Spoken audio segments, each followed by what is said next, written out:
to Bolivia Treasures Within.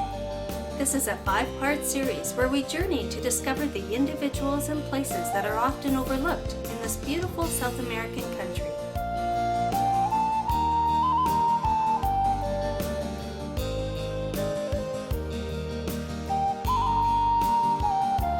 Hi, I'm Jacqueline Clements. In this episode, we travel to the rural province of the Chapare. The Chapare, a lush and tropical region in the heart of Bolivia. It stretches from the last peaks of the Andes to the jungles of the upper Amazon basin. This trip takes me on adventures of learning how to drive a typical Bolivian boat, chocolate making from scratch, and discovering wonderful family history of one of the first settlers in the Chapare region. We traveled approximately 5 hours to our destination from Santa Cruz. The scenery doesn't seem to get boring. It's refreshing and breathtaking as you travel into the steamy tropical valleys of the Chapare. This bridge is one of the longest bridges in Bolivia.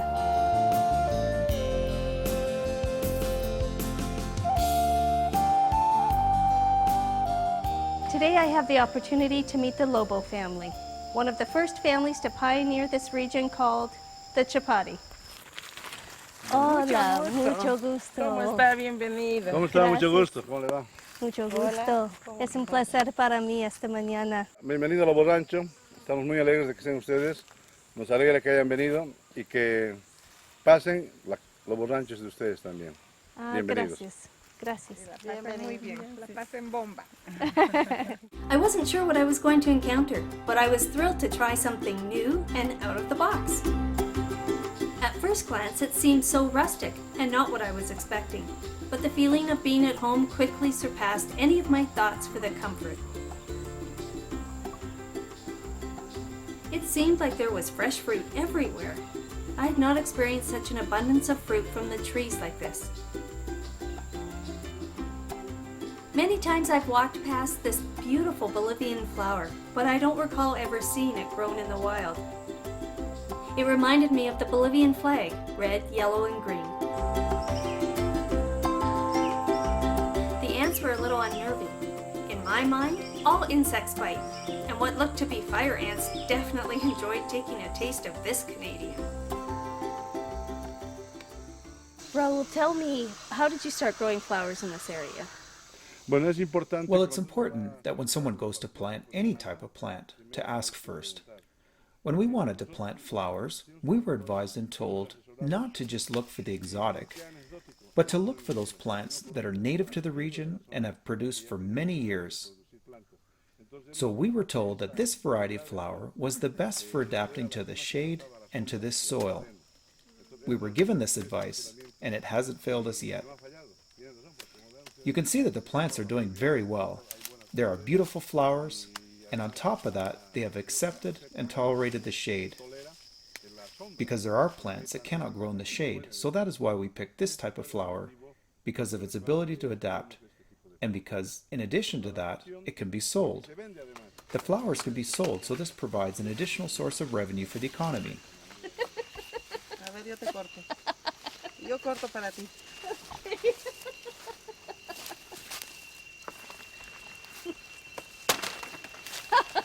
You make it look so easy. Oh, they're beautiful.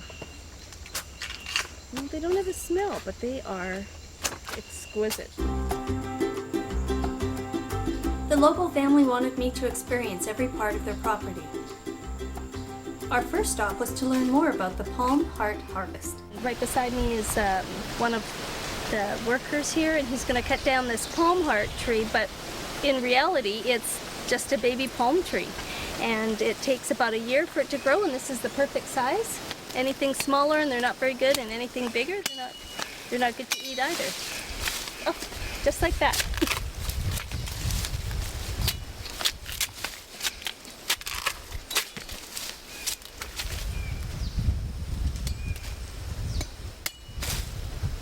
And there we go.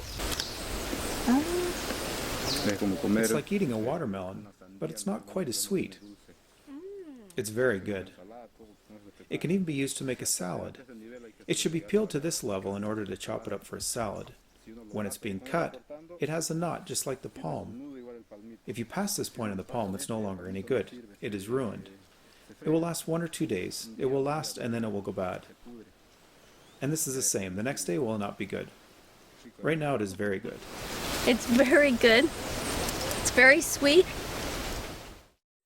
I'm standing here in a banana field where a strong wind came through and it knocked down and killed banana trees for 3 hectares.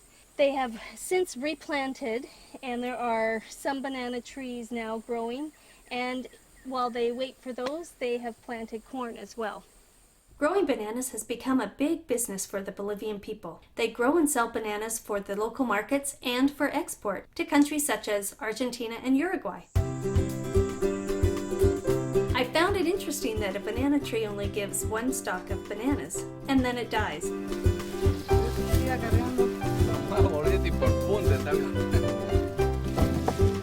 A typical stalk of bananas weighs 20 to 30 pounds, a job not to be taken lightly.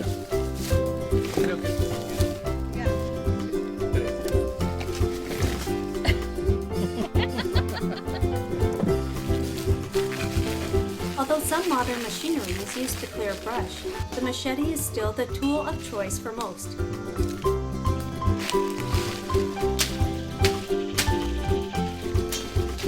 Raul, tell me about the trees. What is significant about these trees? Well, it's important to show this row of trees because they are a different species than the species we saw over there. The scientific name is Switania macrophylla. The common name we use here is Mara, which belongs to the family of mahogany. Mahogany. And so this is a species that is very valuable commercially. It is very valuable because in Bolivia it is becoming extinct in the natural forests. So we have planted these so as to have at least a reminder of them in one row. We had planted more, but they dried up. So these are going to last for sure for my children and my children's children. It will be an interesting plantation because it is a valuable species. Like I said, a species of the mahogany. We took a hike through the jungle where my mind ran wild with all the things that could happen to us. I was a little afraid. Nothing happened, but I did stay close to Raul. He had the machete. We hiked to the Chapati River for what seemed about 45 minutes.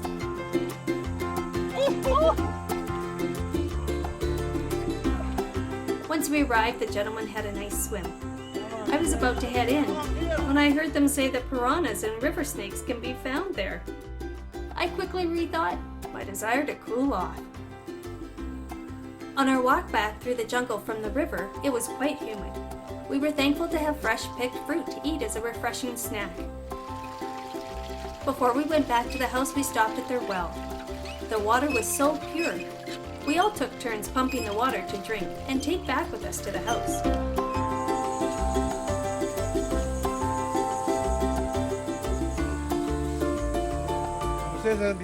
And so what you're seeing is the production of various different things, of forests and cocoa. There are citrus trees over there in rows that we are seeing.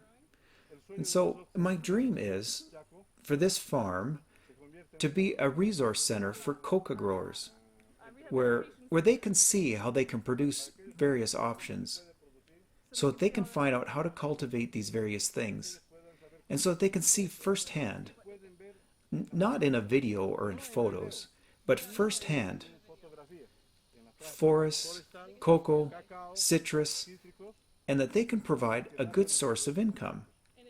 I would like this to become a resource center. I hope to get additional financing so that I can train others and show them firsthand. Yay, bien. What a dream. Here's a man who has a dream that wants to not only work the land and live off the land, but he also wants to better the next generation by helping them out with this. That's great. And to finish, I'd like to say that my father's dream, Mr. Herman Lobo, my father, was that other young people learn from his example. That example continues to others. He passed away 15 or 20 years ago, but it is his example that remains. His example continues on. He's just furthering the dream that his father has started. I think that's great. Gracias. Thank you, thank you. We have to pick this fruit because this fruit is ripe and ready to be harvested. And so, to harvest, you use this technique.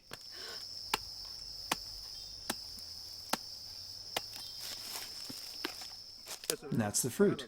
Take it. Take them both. This fruit, you peel it, you leave it to ferment so that the pulp comes off, and after that you dry it. After you dry it, then you toast it, grind it, and make it into a cocoa paste. That's what we're going to do later. You can suck on that. It's sweet. It's very sweet. Talk about organized chaos. I really had very little idea as to what was happening, except that I was to put this foreign thing in my mouth. I did it very trustingly. No está caliente, ¿no? No está. Esto es lo más rico que hay. And this is the most delicious that there is. ¡Vamos viendo! Just suck it and then spit out the seed. ¿Cómo saca la flema? Wow. That was amazing. It really is that sweet. Tonight I have the opportunity to make chocolate, Bolivian style. This is the fruit the cocoa bean comes from. You cut it in half, and the cocoa bean is inside this white covering. It's very sweet and it's really delicious.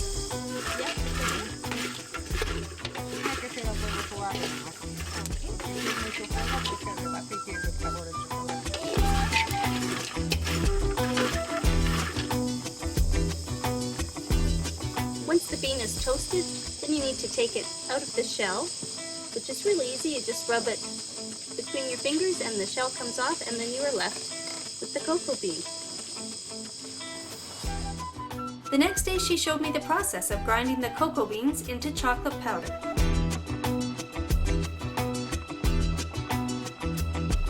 The Bolivian people have the ability to make everything look so easy. The chocolate balls are no different. Entonces, un poquito más, muy pequeño creo que está. Con este más pequeño. Oh, honestly, how difficult can it be to make a ball? Con esto, sí. Con esta parte. Oh. Así, así. No, this isn't working. Está bien. La calor no está dejando. You would think this would be an easy assignment, just making a ball out of dough. Not so much. She had to redo my work. So this is mine, and this is the perfect ones.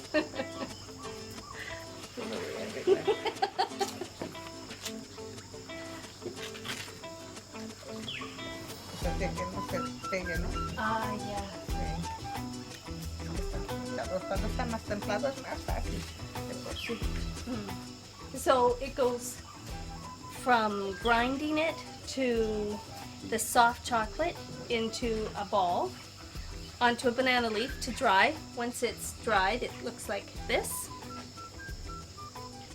And then we grate it, and it turns out like this.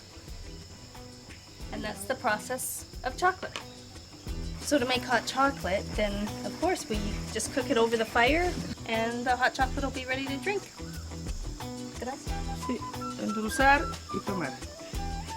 It was so rewarding to be able to drink the chocolate I had just made from scratch. It was so rich and decadent. Oh, it was right in here. We walked a long way. Yeah. At the end of the day, I had an opportunity to sit with the Lobo family and hear about their family history. This is my first time in the Chapati area, and I'm wondering, how did your ranch come to be? Well, according to what my father, Herman, told us, after the Chaco War, 1937, in about August, my father arrived at this tropical zone of the Cochabamba province, which is called the Chapare. He was a veteran of the Chaco War, and they came to this zone because they wanted to populate this area. 60 years ago, in reality, it was really hard. I can't imagine how they were ever to survive. My father, I think, was a really brave man. He survived by hunting and fishing. But he always said you hunted and fished to eat, not to do business. Now there are a lot more people, and the rivers are contaminated. The lagoon we used to have, my father would go with an arrow and come back with 3 or 4 fish. My mother would have the frying pan ready to go with hot oil. That's how sure it was he could catch fish and get food for them. Now you can't do that because there aren't that many fish anymore. Tell me more about your dad's character and his philosophy in life. Well, he was a firm believer that you had to care for the sustainability of the animal's habitat and what the forest could produce. People would go and take advantage of all the meat and then not use it because they didn't have refrigeration. My father would ask them why wouldn't they just kill what they could use and not let it go to waste. He used to go to the river and chase away the people that used dynamite to kill fish. He would say that someday we will pay for the way that they treated the land and the animals. One day, nature won't provide all these fish and animals for us. And that's what we're coming to now because the population is growing and there isn't enough to go around. My grandfather, first, was the type of person who would look at the big picture rather than just at himself. He would always say that the little person had to respect the big person and vice versa. He was a positive influence in the community. Many times he would stand up against injustice. He was an enemy of injustice. He said there should be no injustice for either the rich or the poor. He was a firm believer that there had to be a balance between power and authority in the community. And this is the quality that my grandfather left as an inheritance. All that is our responsibility and the need to maintain unity, it has permeated down through all the generations and has been left with each one of us. I had a chance to sit with the boys on their own and get their perspective on the Lobo family. I know you're part of the Lobo family. Where do you fit in it? I am the oldest brother of the Lobo family. Thanks to God and thanks to them, I am named after my grandfather, Herman Lobo. Well, I am Rodrigo Lobo. My mother is Beatriz Lobo. So what do we feel being a part of the Lobo family? It's a great honor, I tell you. The fact that they tell us the stories of our grandfather's energy and being a man of principles and values. There are many things that they have instilled in us from when we were small. Because of that, seeing as we are cousins, we have been raised like brothers because my aunts and uncles have been very close. It is a value that has been instilled since my grandfather Herman. It's what defines the Lobo family, that we're all like brothers, one single family. And we support each other in the good and the bad. There was one story, I think, about the charango. Yes. Well, on the topic of music, I think that in my family, if we have an affinity for music, it's because of him. Because our aunts and uncles, my father, my mother, always told us that he played the instrument the charango. He was missing 2 fingers on the one hand, but in spite of that, he could play very well. We like to sing, we always like to get together, we sing, we laugh, everything because of my grandfather, Herman. Everything because of him. This family is musically talented, and the boys wanted to share this song about their grandfather with me. Lobo Rancho querido, te queremos y añoramos. Fuiste cuna de los lobos, fuiste quien nos vio nacer.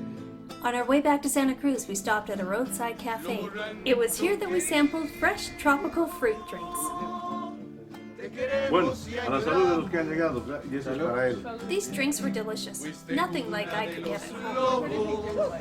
¿Ya está bien? After our stop at the roadside cafe, we decided to see if we could take a boat ride. I thought it would be fun if I could learn to drive a Bolivian riverboat. The owners of the boats rely mostly on fishing and transporting cargo for their livelihood.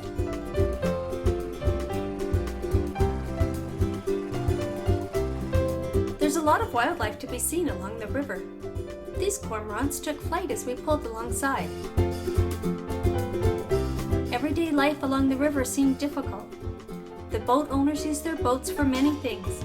Taxis up and down the river, carrying cargo when needed, as well as sleeping and living in. Our boat driver trusted me to drive his boat, but not before giving me some crucial tips.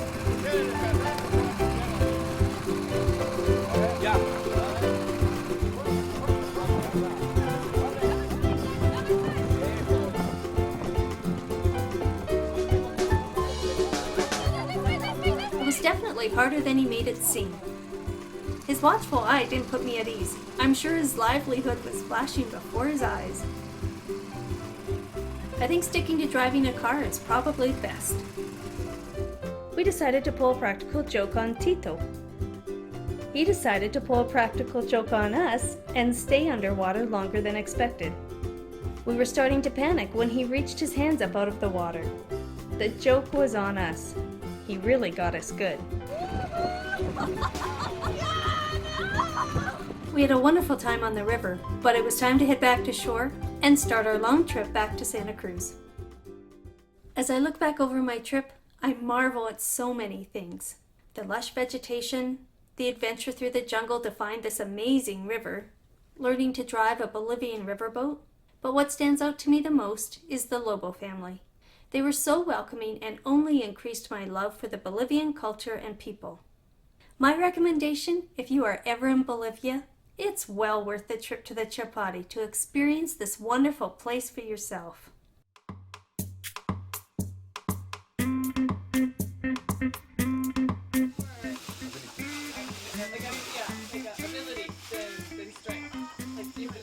I don't know, this is pretty heavy. Yeah, you make it look easy.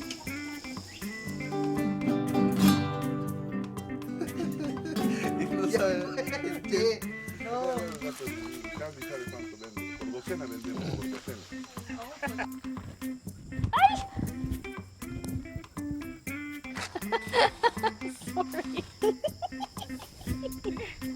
Okay.